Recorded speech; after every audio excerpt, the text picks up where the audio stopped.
50 years ago, the sport of rallying was more for fun than profit. Drivers mostly owned their own cars and relished the idea of long-distance events across Europe. It was generally a relaxed and quite gentlemanly affair. But not anymore. Rallying today is an all-action, big-budget sport with professional drivers and factory teams from most manufacturers. But it was more than a dozen years ago, back in the early 80s, that the budgets and the action soared to heights unheard of before or since. This was the era of the Group B rally supercars. The Group B cars made such an impact that motorsports fans will never forget them. They came about in 1981 when the International Automobile Federation relaxed its previous production car rules and allowed cars built purely for rally competition. In essence, they were the Formula One cars of the mountain and forest roads. The Federation had opened the doors for manufacturers to race the fastest, noisiest, most spectacular cars ever seen on rally stages. 5 years later, the doors were slammed shut and Group B was banished to the history books. The reasons were plain and simple. Faster and faster cars, combined with wilder and crazier crowds, meant that in the confines of World Rally Championship competition, the Group B rocket ships were just too fast to race. Thankfully, there are people who are determined that these cars are not going to become just memories recorded on film or in the pages of books and magazines. Members of the British-based Group B Car Club are dedicated to keeping them in flat-out action. They are out, flat out, on any piece of dirt or tarmac which happens to be available on any given weekend. Thanks to the club, owners and enthusiasts for this greatest ever era of rallying can still enjoy these supercars being driven as they were meant to be driven before the international competition ban came into force.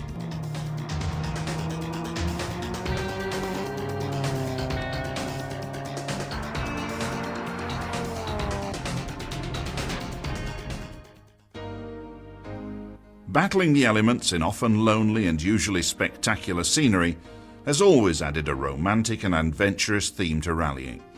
It just can't be reproduced by modern track racing on closed circuits. Today, rallies are as close as you can get to those incredible city-to-city events in which cars raced across Europe just after the start of the 20th century. Or the Mille Miglia, which used to roar for 1,000 miles around Italy, until it was banned when crowd control became impossible and fatalities resulted in 1957. Ironically, although rallies are generally being staged far away from centres of population, crowd enthusiasm during the Group B era became so great that the same problems beset the World Rally Championship. There were crowd fatalities, and the sport came close to being banned completely. Only the commitment to cut the performance of the cars by banning Group B saved the sport as we know it. Even so, rallying will never see a return to these relaxed and sporting days when the main aim was to cross Europe at some predetermined average speed. There were a few driving tests along the way, and then it was time to enjoy yourself at some exotic destination like Monte Carlo. Not that the sport wasn't demanding enough in the 1950s. Neither the roads nor the cars were anything like as good as those of today. Just getting a car from London to Monte Carlo at any kind of speed was an achievement in itself, especially when it involved crossing alpine passes 10,000 feet high with cars whose power which rarely exceeded 60 or 70 horsepower. By the 1960s, even small cars were getting sportier and manufacturer interest was growing by leaps and bounds. Rallying was no longer just the domain of the sports car or the large capacity sports saloon. Major manufacturers like the British Motor Corporation were viewing rallies as a way to effectively publicise both the stamina and the speed of even their most humble models. The legendary Mini, for example, achieved much of its eventual cult status by running rings around bigger and clumsier cars in classic events such as the Monte Carlo Rally. Typical rally terrain was still very different from that which we know today. The long and demanding road sections was still the core of any major event, even though many were by now including special stages on mountain climbs or forest roads closed off to regular traffic. Drivers obviously had to be fast and skillful to keep up high overall averages on public roads, often in adverse conditions. As well as speed, however, regularity and reliability, plus map reading and navigational skills, played an equally important part. The current essence of flat-out timed competition in cars prepared purely for that purpose was only just starting to filter through. By the time the 70s arrived, public road sections were really only included in rallies to link the special stages and to retain the essential character of the sport. The co-driver was now there to read pace notes rather than route maps.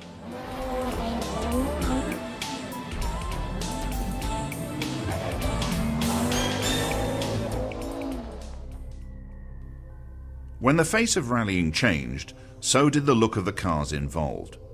This was the car that made the biggest leap forward in the entire history of the sport. The Lancia Stratos was first seen in 1973, to the absolute amazement of everyone involved in rallying.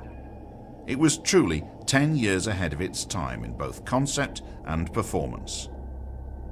To maintain rallying's links with production cars, the International Automobile Federation insisted on 400 examples of any competing car being built. That, they thought, was a big enough number to deter anyone from building a car purely for competition.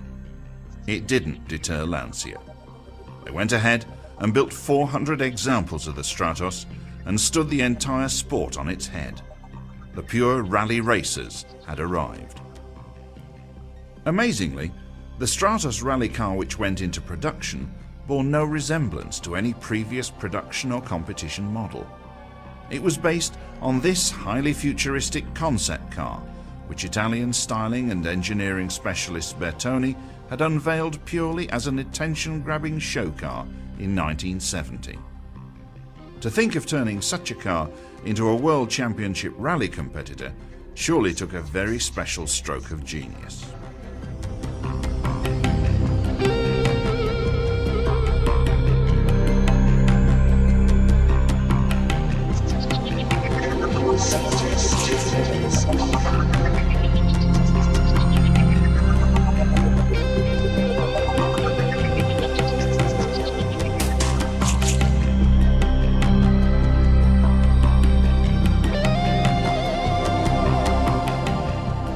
The Stratos concept car had been powered by a Lancia engine, but initially the Stratos rally car had little more Lancia content than its badge.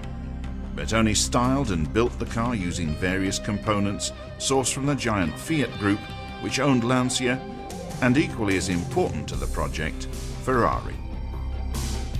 Bertone in this car, I would say that out of the show prototype of 1970, he developed in 1971 the real Stratos for Lancia. The Stratos was planned for be the rally car of Lancia for the future. And a new engine, a new Lancia engine also was planned for this car, an engine which never came out of Lancia. So to overtake this problem, Bertone in the same time, it was 72, 73, he was working on the Ferrari Dino 308, so he had plenty of Ferrari engine in his works. And one day he surprised Lancia people by showing a Stratos in driving condition. And they asked, what's the engine in that car? Don't worry, I had a Ferrari engine, they put the Ferrari engine inside. And out of this idea, which was an idea just for moving the car, Cesare Fiorio negotiated very well with the Ferrari at the time and convinced Ferrari to sell to Lancia few hundreds of their Ferrari engine, which at the time it was not so easy to accept Ferrari selling their engine, even to a company which was part of the Fiat group. So finally the car, the Lancia Stratos, was rallying with a Lancia emblem, but with the Ferrari engine. Seen here in official Bertone library footage, the Lancia Stratos is a car of which the design company is justly proud. From their purely conceptual vehicle, they developed one of the great competition cars of all time. A car which won 3 World Rally Championships and which set the standard by which all its competitors were measured.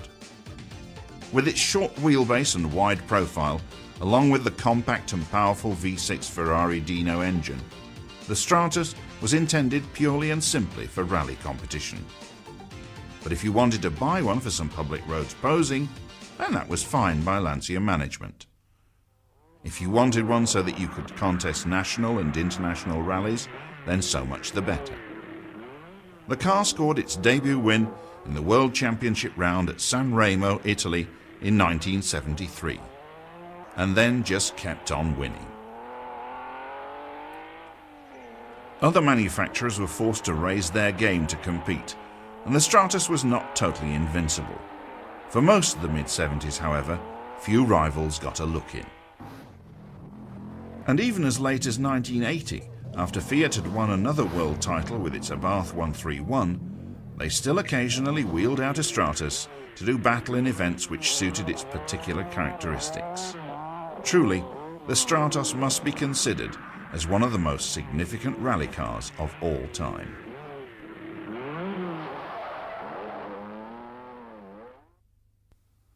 This neat little car is the Renault R5 Turbo, a great favourite with members of the Group B car club and with many other sporting drivers who believe great things can come in small packages. In 1980, Renault was the first rival manufacturer to take a leaf out of the Lancia instruction book for success in rallying and build a special car primarily for competition use. Ostensibly, it was a competition version of the little R5 saloon Renault was selling by the thousand to drivers around the world who enjoyed a small, attractive car with nippy performance and economical running. The R5 Turbo utilised the normal car's engine block and a few other components as starting points in its design, but the resemblance to the little family car stopped right there. The Turbo, for example, had its engine where the rear seats of the standard model were to be found. And this engine was turbocharged to put out almost 150 horsepower, about double the output of the standard model.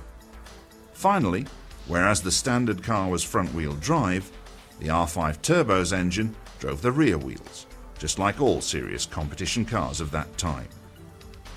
The power-to-weight ratio of the Turbo was very high, and its acceleration was shattering for such a small car.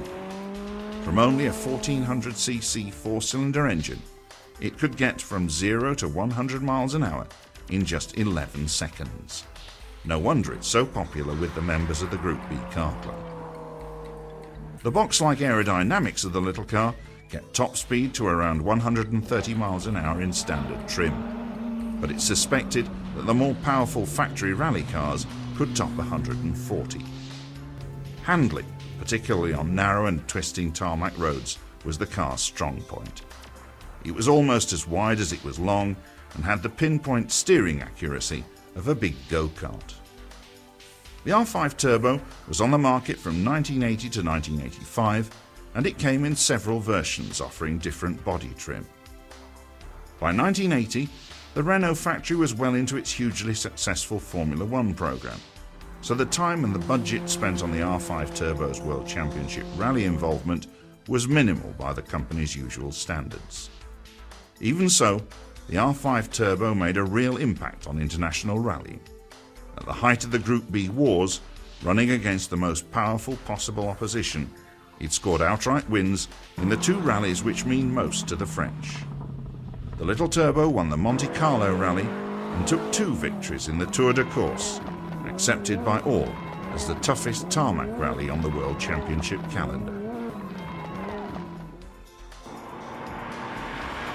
In 1980, alongside the little Renault, came the next giant step in rally car technology, in the form of the 5-cylinder turbocharged 4-wheel drive Audi Quattro. Audi was an old name in the German industry, but it was relaunched in the 1970s on a worldwide basis as part of the VW family. The company's roots went back to the famous pre-war names of Auto Union and DKW, so innovation in technology was nothing new to them. These two brands have produced some of the world's most famous racing cars and motorcycles. The new Audi, however, had been launched with some rather mundane family saloons, and by the end of the 70s, company management had decided that a change of image was needed. Vorsprung durch Technik, progress through technology, was the Audi slogan, and the Audi Quattro represented true Vorsprung in the world of rally competition. It was as significant to rally car development as the Lancia Stratos had been 7 years earlier. Rival manufacturers had initially been sceptical about four-wheel drive's advantages in rallying, thinking it too weighty and too complicated. The Quattro soon made believers of them. It won the first rally it ever contested, the Austrian round of the European Championship, only 2 weeks into the 1981 season. Then, in what was essentially the car's development year, Hannu Mikkola won World Championship rounds in both Sweden and Great Britain. Obviously, much of the focus of the 1982 World Championship season was going to be upon the Audi effort. Even more so because one of their best chances of taking the title was the attractive all-woman team of Michèle Mouton and Fabrizia Pons. The dark-eyed Frenchwoman had already proved herself the equal of any male rivals by winning the San Remo round of the World Championship in 1981, the first ever such victory by a woman. Michèle is still the only female to win a World Championship motorsports event of any description. Other team drivers were Flying Finn Hannu Mikkola and, on a limited event programme, the speedy Swede Stig Blomqvist. But even before the end of the 1982 season, Michèle had outscored these formidable teammates in terms of both wins and places. The most serious rivals to Audi's bid for World Championship glory were always going to be the combination of Germany's Walter Röhrl and the well-proven Opel Ascona. But even he recognised the threat posed by Audi's new technology. In erster Linie, was mir Anfang des Jahres klar war, dass mein Gegner eine neue Technologie ist, ein neues Auto, ein vierradgetriebenes Auto, das den Weg in die Zukunft weist. Und gegen dieses Auto werde ich wahrscheinlich verlieren. Walter was never one of rallying's most flamboyant characters, but he was a fearsome and intelligent rival. Certainly, no one overshadowed him in terms of driving skills, and he was never a pilot who adopted the win or crash strategy. If he knew his car couldn't match the pace of the Audis in certain conditions, then he would gladly settle for whatever points he could get, rather than go off the road and get none at all. And so it was that by the final World Championship rally of the season, on West Africa's Ivory Coast, the championship had come down to a straight fight between Röhrl and Michèle Mouton. Thanks to her efforts and those of Mikkola and Blomqvist, the Audi Quattro had already wrapped up the World Manufacturers' Championship. Michèle had scored 3 outright wins for the team, and Mikkola and Blomqvist had scored 1 each. The question in Africa was whether Audi could take her to the individual title that she so richly deserved. Sadly, tragically, the answer was no. Her father was dying from a terminal illness as the season drew to a close, and Michèle at times felt like withdrawing from the title battle. But it was her father's last wish that she should continue to strive to be motorsport's first ever female world champion. So strive she did. Cruelly, the championship was taken from her grasp in the very final stages. Röhrl roared on to victory as a devastated Michèle sat by the roadside with the Audi's transmission broken. On into the 1983 season, and the big news was the return of Lancia with a car as formidable as the legendary Stratos. A rally version of the Monte Carlo Sports Saloon, code-numbered the 037, the Lancia Rally bore little resemblance to its road-going counterpart. The previous season had seen the introduction of Group B, but both Audi and Opel, the season's champions, had elected to continue in the old Group 4 class for more production-oriented cars produced in greater numbers. Lancia had been the only manufacturer to go straight into the new class, which had much more relaxed rules. Only 200 cars had to be built for Group B, as against 400 in Group 4. More importantly, manufacturers were also permitted to build evolution models of the same car. The minimum build limit for these anything goes machines was just 20 cars. It was hardly surprising, therefore, that the company which gave us the Stratos went wholeheartedly for the new concept. Lancia treated 1982 more or less as a development year, suffering but solving all kinds of problems with both engines and chassis. They got their reward in 1983, when new signing Walter Röhrl won 3 championship qualifiers, while teammate Marco Allen took 2 more. The Group B Lancia Rally deservedly gave the company its first manufacturers' championship since the glory days of the Stratos in the mid-70s.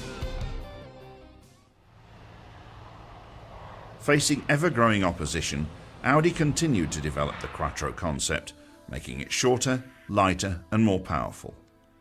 Audi went rallying to promote its Quattro concept of four-wheel drive production cars, and saw no marketing and sales value in producing specials which had little or no direct relationship to the cars it actually sold to the public.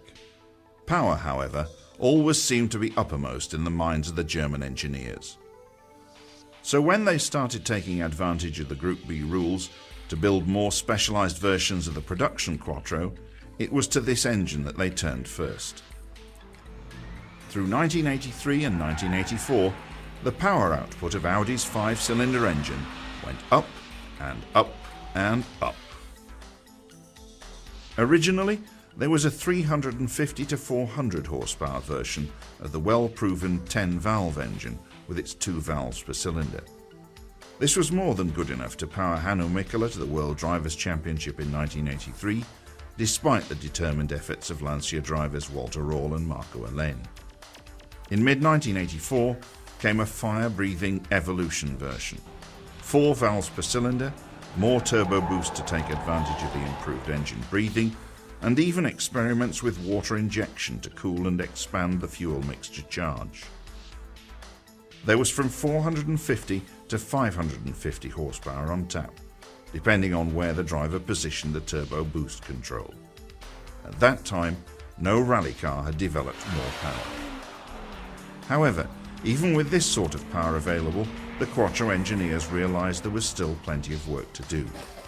The production car still dictated the layout of things like engine positioning, and the Quattro had originally been developed from a front-wheel drive car.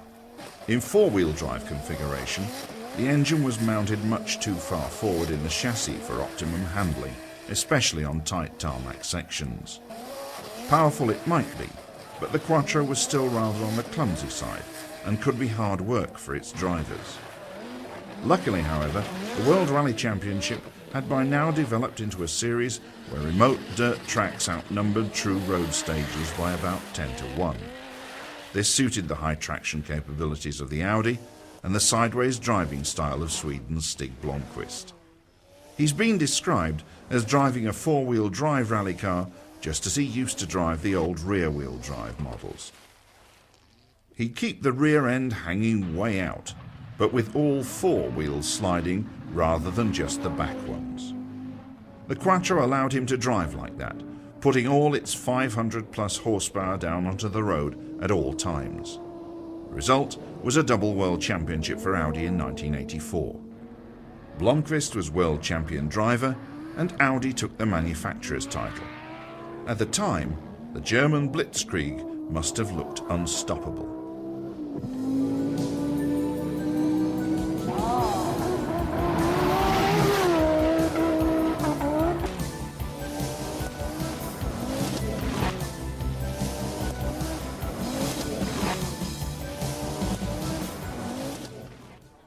But the Audi Blitzkrieg was stoppable, and this is the car which stopped it, the Peugeot 205 T16. The French company had made the decision to contest the World Rally Championship as soon as the Group B regulations were announced. They saw it as a way to further promote the capabilities of the already popular 205 GTI road car and they employed former top rally co-driver Jean Todt to mastermind the project. Todt, of course, has since gone on to even greater things. In the mid-90s, he became the boss of the Ferrari Grand Prix team. Always a thinker and a planner, Jean Todt examined the Group B regulations and determined that the way to go with the Peugeot project was to follow the path Renault had mapped out with their R5 Turbo. Take the basic front-engined front-wheel drive layout and scrap it. The engine was moved to the mid-car position, behind the driver but ahead of the rear axle, just like all other successful competition car layouts of modern times. To maintain the compact dimensions of the original 205 GTI, and so keep an easily recognizable family resemblance, the turbocharged engine was mounted transversely. The spare wheel of the 205 Turbo 16 resides where the engine lived in the original. Even though the T16 is short and compact, the designers kept the wheelbase as long as possible so that the handling would be accurate and predictable, rather than having the nervous characteristics of short wheelbase machines.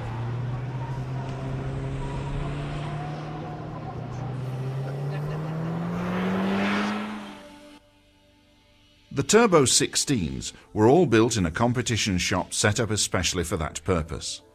Back in those days, Peugeot was not involved in either Formula One or long-distance sports car racing, so it could concentrate all its time and budget on this single program. Unlike the Renault R5 Turbo, the rival French Marque's rally effort was to be a totally concentrated one. This concentration of time, budget and effort was to pay huge dividends. Things didn't go always 100% right, but in general, the Peugeot World Championship effort of 1985 was one of the most successful rally campaigns of all time. The 205 Turbo 16 was first seen in 1984, when the Audi steamroller seemed ready to flatten all comers. But even in its development season, it became obvious that the little French car had no intention of being flattened. The Peugeot was more compact than the Audi, it was lighter, it was more nimble in the areas where the Audi struggled, like on the tight tarmac stages, and it had four-wheel drive for optimum traction. Even while Audi was busy winning double titles in 1984, it was casting nervous glances in the direction of the Peugeot team and sending memos back to the competitions department at Ingolstadt. They read, "Don't stop the development programs just because we're winning." Audi were right to be nervous, because what they didn't know was something that Peugeot's engineers weren't telling anyone. The ace that the French team were playing very close to their chest was the fact that their 1985 engine would have a Formula One type turbocharger that would boost the power output of the little 1800cc four-cylinder engine to a minimum of 435 horsepower. If necessary, that figure could be pumped up to over 500 on maximum turbo boost. Not only was the Peugeot lighter and more manoeuvrable than the still bulky Audi, but it also had just about as much horsepower. Obviously, Peugeot's opposition had suspected that their backs might be against the wall in 1985, but they could have had no idea just how pressed against the brickwork they were going to be. However, they found out very quickly. Just 1 week into the new year, Ari Vatanen won the Monte Carlo Rally, victory in the event that every French rally team dreams of winning. Ari followed that up with another win in the snows of Sweden, then a crash in Portugal, followed by a bigger one in Corsica and an even bigger, near-fatal one in Argentina, which put paid to the Finns' title hopes. The mantle was taken up by his less erratic fellow countryman Timo Salonen.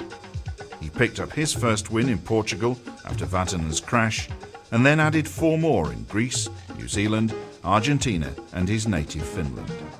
Even though there was still the San Remo event left on the calendar, Salonen was able to celebrate an emphatic World Championship victory in front of his home fans. Of course, Peugeot were also victors in the Manufacturers' Championship, only 4 years or so after making the decision to contest the series. It was in October 1981 that Jean Todt had announced his retirement from co-driving to take up the appointment of Peugeot's Director of Competitions. At the start of 1982, the team revealed its intentions to enter the World Rally Championship for a first full season in 1985. By May 1984, the 205 Turbo 16 made its World Championship debut. By August 95, it was World Champion.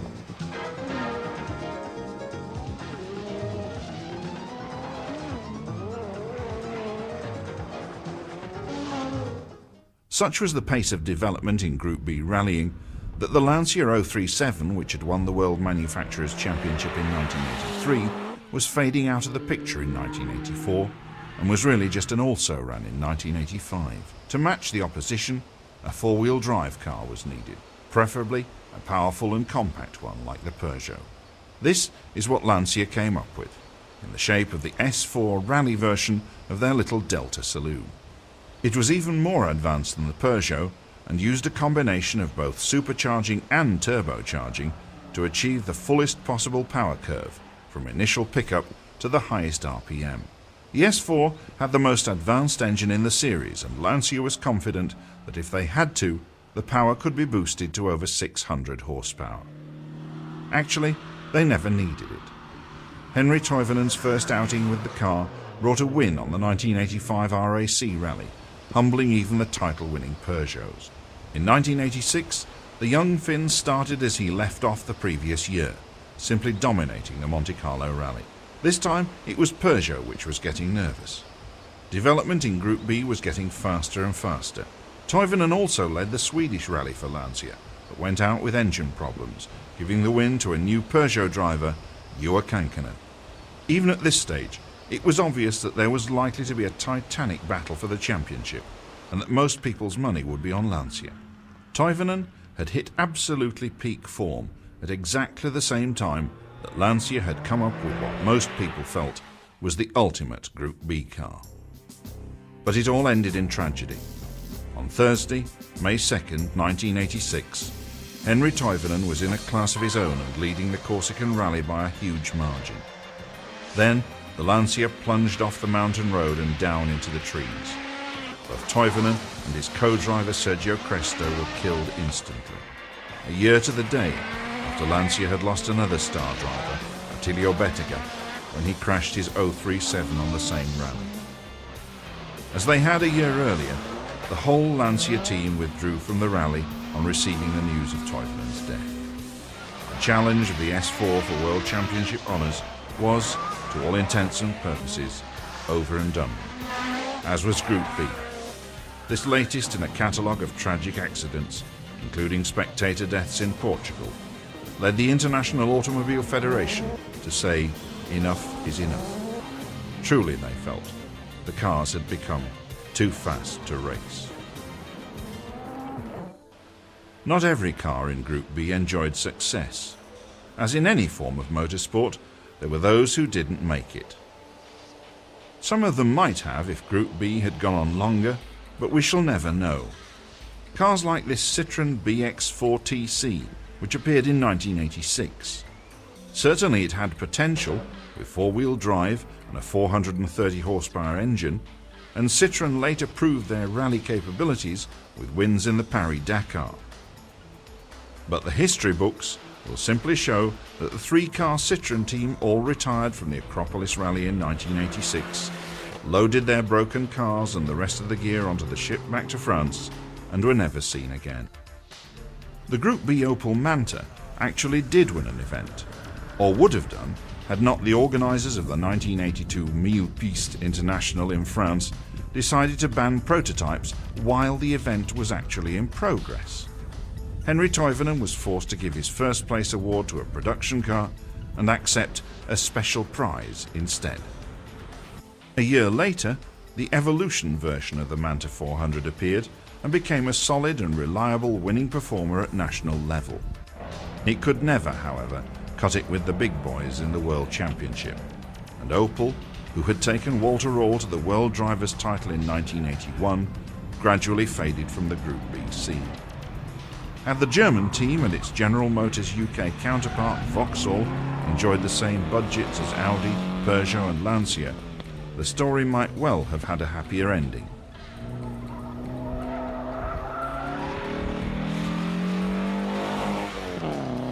The British attempts to enter the Group B challenge also ended in tears, although the Ford RS200 and the Metro 6R4 might well have done a lot better with more development time available. As it was, these latecomers to Group B really only got started as the category was about to be banned. The 6R4 was based on the silhouette of the little MG Metro saloon, though you'd need a pretty good imagination and an eye for detail to see much of a resemblance. The original prototype of the car was actually built without the eye-catching wings and front airdown, but it soon became obvious that the 6R4 would be unmanageable at speed without them, and they were designed into the specification. All 200 cars built for homologation, whether the 430 horsepower International class contenders or the 300 horsepower Clubman models, were fitted with the wings. Another very different approach taken by Austin Rover for the 6R4 was in the choice of engine. It was decided to use a beefy 3-litre fuel-injected V6, rather than the small turbocharged 4-cylinder as favoured by Peugeot, Renault and Lancia. The theory was that the fuller torque of the bigger unit would make the car more manageable on rally stages than the high-revving little turbos. Austin Rover were sadly mistaken and gravely underestimated the engineering capabilities of the French and the Italians. The wings were an innovation which worked, but the choice of a non-turbocharged engine was, quite simply, a mistake. Not that the engine was a bad one. It had its early teething problems, like throwing off cam drive belts, but they were easily sorted out in later development. In fact, the same engine was taken over by TWR, who used it to develop an endurance sports car racing power unit capable of winning in both World Championship competition and the prestigious IMSA Sports Car Series in America. In both cases, it was badged as a Jaguar, and amazingly, it went on to be further developed by TWR into the twin-turbo engine which powered the Jaguar XJ220. Had Group B not been banned, it's quite feasible that Austin Rover could have turbocharged the 6R4 engine and turned it into a 600 horsepower plus powerhouse to match the Lancias, Peugeots and Audis. But we shall never know. It would be wrong to label the 6R4 a failure, for it was just not on the scene long enough to be developed. Certainly, it did display many faults in its few international events at the end of 1985 and at the start of the 1986 season, but many of these were subsequently ironed out in National Rally Series, where Group B was allowed to carry on, and in Rallycross. It should also be taken into account that Austin Rover never embarked on a full International World Championship program, with all the development that comes with that kind of experience. Finances were always tight at Austin Rover, and the available budgets were spent mainly on contesting the 1986 British Open Series and World and European Championship events either in or within striking distance of the British Isles. The car's finest hour was certainly its international debut on the 1985 RAC Rally, where Tony Pond finished third behind the Lancias of Henry Toivonen and Marco Alén. What hopes that must have given Austin Rover for the future. Less than a year later, Group B was finished as an international category, but the 6R4 was a continuing threat in British Open competition, in the hands of drivers like Jimmy McRae, the father of current superstar Colin, and his almost as gifted younger brother Alistair. Jimmy won the 1986 Ulster Rally, while teammate David Llewellyn won the Manx International that same year. Ultimately, however, they lost out to the more reliable Ford RS200 of Mark Lovell. Of the two British Group B contenders, it's probable, for a number of reasons, that the Ford RS200 would have gone on to be the more effective. Firstly, its basic design and execution seemed better than the 6R4, especially in the choice of a 2-litre turbocharged 4-cylinder engine. This unit could put out from 350 horsepower in Clubman's trim to over 600 for international events. The car also proved itself by leading the Acropolis Rally from all of the major teams before retiring with mechanical woes. Again, we shall never know. Generally, however, the Ford seemed more reliable, more predictable, and as fast, if not faster, than its rival from Austin Rover. In the 1986 Shell Oil's British Open Championship, for example, the young Mark Lovell finished in every one of the 6 qualifiers to take the title. By contrast, the more experienced Jimmy McRae and his young teammate David Llewellyn finished only 6 events between them. They won a round each, and Lovell didn't score a single win. But the speed and consistency of the RS200 brought him a well-deserved title as McRae and Llewellyn fell by the wayside. Secondly, Austin Rover were in constant financial trouble at that time, and getting a proper budget to contest the World Championship Series would have been a problem. The team also lacked major successes to tempt big-time sponsorship. Ford, on the other hand, were in a much more stable situation and could point to innumerable rally successes in the 70s when making those all-important sponsor presentations. The RS200 did, in fact, go on to win several European Rallycross championships and was very much the car to beat in that short, sharp, shock version of rallying. In fact, 10 years after the disappearance of Group B, and with the millennium fast approaching, the RS200 is still a front-runner in the Rallycross wars. An amusing aside to the 6R4 versus RS200 confrontation is where the two cars were built. Austin Rover's competition department simply ran and developed the cars. Initial design and construction was farmed out to Williams Grand Prix Engineering. Ford, on the other hand, designed and built the prototype RS200 models and further developed and built the factory team cars. Construction of the 200 Clubman races necessary to get the Group B homologation was contracted out to Reliant Engineering in Tamworth, the same company that built the famed, or notorious, Reliant Robin three-wheelers. That's a fact which will probably change a lot of people's opinion about one of Britain's more unusual cars. The Reliant Robin, that is, not the Ford RS200.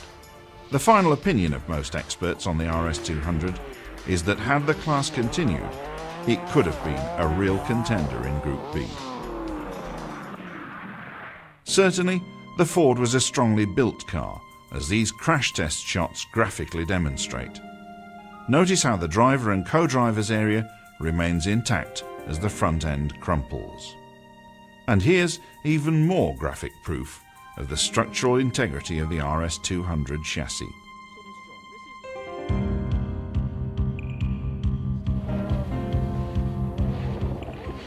Those first RS200 models were all sturdily built, and even the car which led the Acropolis Rally in the hands of Sweden's fighter pilot turned rally driver Kalle Grundell was reckoned to be underpowered and overweight. The competition debut of the RS200 was on the British Championship Lindisfarne Rally at the end of 1985, and the car won the event. At the time, it was little more than a road car version, weighing in at 1,400 kilograms and having but 400 horsepower.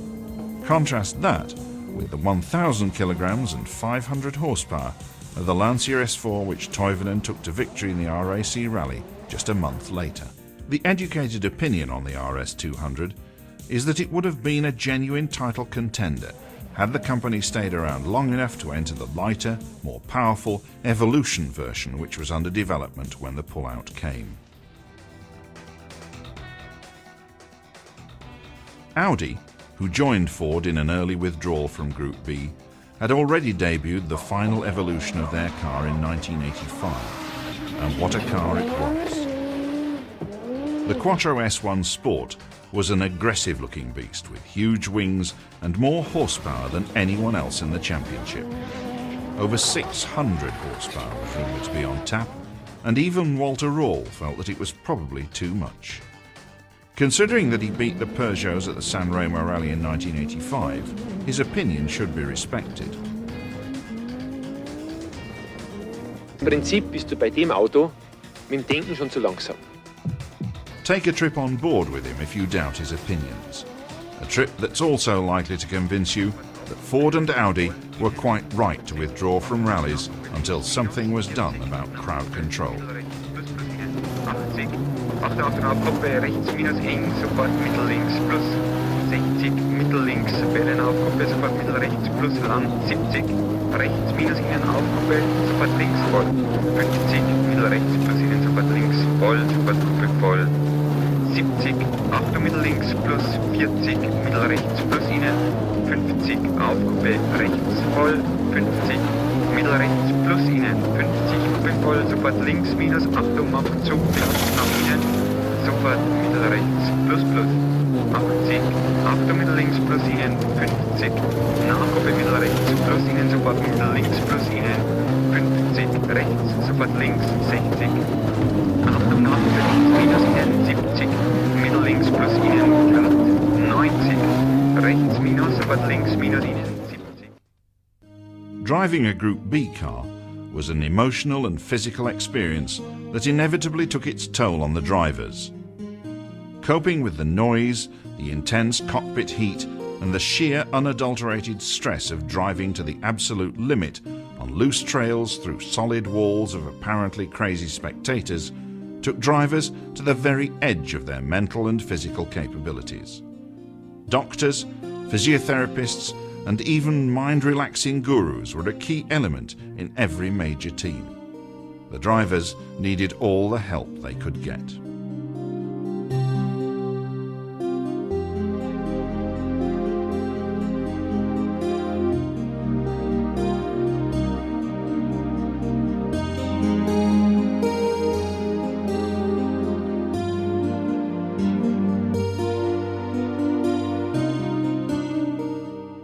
It was the same for the service crews. These cars needed as much technical attention as pampered Formula One racers. The only problem was that often they were miles from the nearest paved road, rather than in air-conditioned pit lane garages. The helicopter, therefore, became an essential part of any rally team's inventory. At least one, and often two or three. No wonder this whole incredible hype brought out huge crowds. Even Michel Mouton remembers those times as unbelievable. Even the limit to be able to do what we had to do, and people on the road and people wanted to touch me when I was at the start of the stage. I remember forever one guy who opened the door to touch me when the guy was counting 3, 2, 1 just to go. I mean, it was difficult, but in another way, of course, I was trying to understand also that it was a normal way for them, and we have a chance to have a sport where the people can be so close to the driver. It's not like all the other sport where people are parked around. In the rallying, people are really part of the game. So if I have only one image, I think it's a positive picture and a nice picture. If I have some emotion, of course, it's the noise of the Quattro. I mean, nobody can forget the noise. Even today, I think we miss this kind of noise.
While the awesome rally supercars were justifiably grabbing all the public attention, there was another side to Group B that never really got off the ground.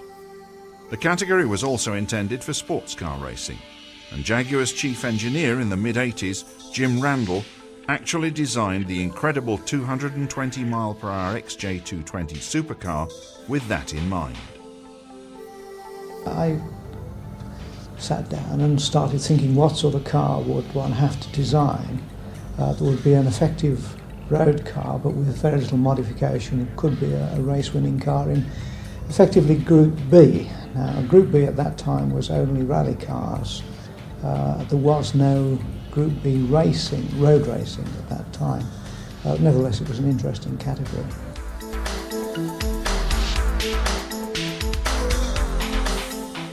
The Jaguar was actually disqualified from the GT class on a minor technicality. But no matter, it had proved its point and left us with an idea of what Group B sports car racing might have looked like.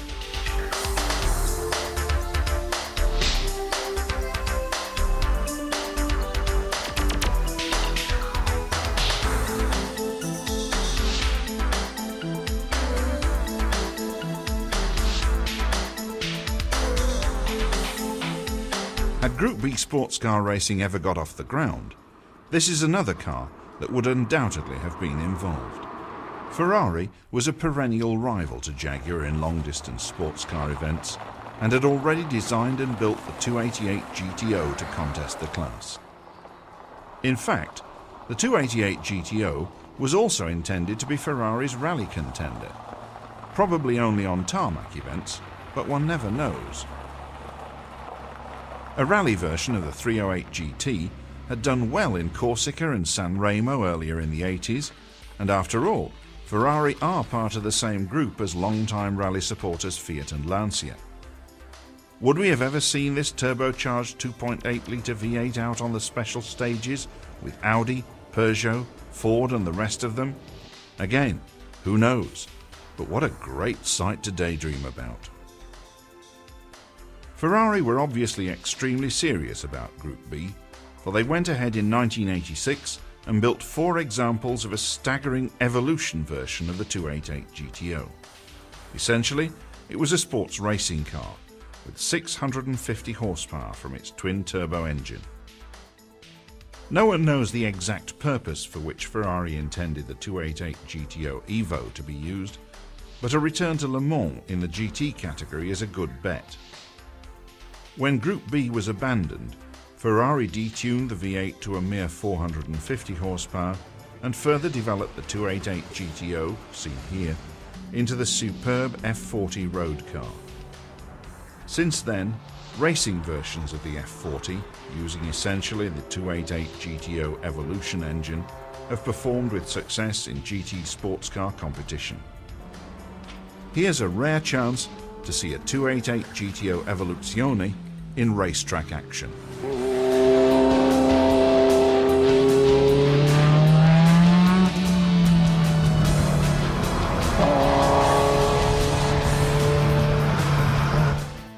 Wherever you find Jaguar and Ferrari, you'll find Porsche. So it was no surprise to see this big three talking about involvement in Group B racing and building suitable cars. The Porsche 959 was perhaps the most complete car of the three in Group B terms. It was a superbly equipped, almost luxurious road car with four-wheel drive and an only slightly detuned version of the twin-cam flat-six engine from the company's dominant Le Mans cars. Performance was in the 190 mile-an-hour bracket and over 200 miles an hour for the lighter, more powerful competition version. There was even a racing version, the 961, much lightened and with 640 horsepower. Apart from a burst tyre, it cruised home to 7th overall at Le Mans in 1986 and won the GTO class, which was the closest equivalent to Group B in that race.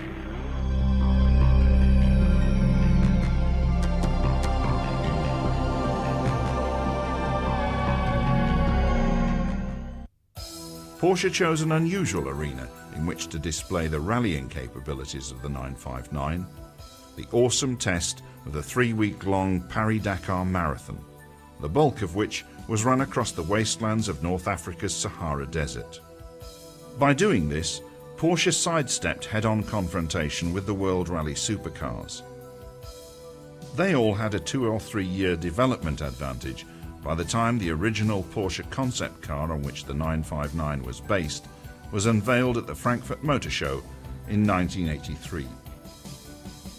A Porsche first appeared in the Paris-Dakar in 1984. There was a three-car team, in fact, of 3-litre turbocharged four-wheel drive cars that were effectively a hybrid of the 911 and the 959 prototype. Frenchman René Metge won the event, with Grand Prix star Jackie Ickx sixth after losing time replacing burnt-out wiring. The following year, 3 cars which were closer to the 959 specification were entered with bigger but non-turbo engines in the interests of reliability. In fact, all 3 retired. Ickx and fellow Grand Prix driver Jochen Mass hit rocks and damaged their cars beyond repair. Previous winner Metge missed a time control.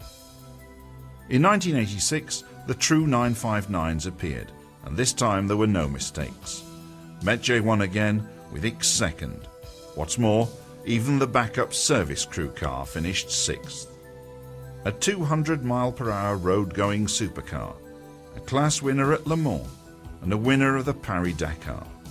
By this reckoning, the Porsche 959 must have been the best all-round Group B car of them all.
Peugeot were another company who took their Group B cars on the desert trail. When the category was banned from international rallying in 1986, the French company were left with a team of cars which had won the World Rally Championship for the past 2 years and were now left with precious few opportunities to compete. The choice for team manager Jean Todt was really an obvious one. At that time, no event in motorsport received more coverage in France than the Paris-Dakar.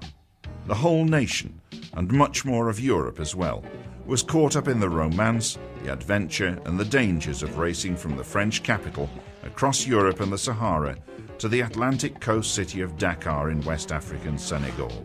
Television images of this exotic event were beamed back each evening for 3 weeks onto primetime television in France and then out all over the world. To win the Paris-Dakar was a guarantee of huge home market sales in France and a respectable slice of the export market for any French manufacturer. Using rally stars such as Ari Vatanen, who won the event at his first attempt in 1987 and again in 1990, Peugeot dominated the event until they scaled down their efforts to move on into international sports car racing and eventually Formula One. It was a fitting way to bring down the curtain on one of the greatest team efforts in world rallying history. In 1985, Audi had taken their Group B Quattro to another incredible event. It was rather shorter than the Paris-Dakar, but it was equally unique in motorsport. Rather shorter indeed. The winning time was usually around 11 minutes instead of 3 weeks. Pikes Peak is a 14,000-foot mountain in Colorado, and since the earliest days of motoring, drivers have been racing up to the summit via a 12.5-mile dirt road. For 4 years, European Group B teams flocked to this American classic and totally dominated the proceedings. Despite the efforts of Ari Vatanen in the Peugeot, Walter Röhrl was king of the hill. Ich bin nach Amerika gegangen, meine Arbeit zu machen. Hinten habe ich gesagt, Gott sei Dank, das war ein ganz wichtiger Punkt in meinem Leben, das muss man erlebt haben, dass man da mit 220 eine Schotterstraße rauffahrt. Von der Straßenkante geht es wie von der Tischkante ohne alles 400-500 Meter ins Nichts. Mit einem Auto, das jenseits von 600 PS hat. Zu jedem Zeitpunkt kannst du mit dem Gasfuß irgendwas verkehrt machen. Auto, das damals das erste Rallye-Auto war, wo man ein bisschen Abtrieb versucht hat zu machen mit den Flügeln. Das war also unheimlich toll und ich muss sagen, ich habe es im Fahren genossen und habe aber auch noch mehr genossen, die Aufnahmen nachher vom Hubschrauber zu sehen, wie toll das Auto da, wie auf Schienen den Bergen aufgefahren ist. Also das war sicherlich schon der Gipfel, was man mit so einem Auto hat machen können.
But, in the final analysis, it will always be the rally supercars for which Group B will be remembered.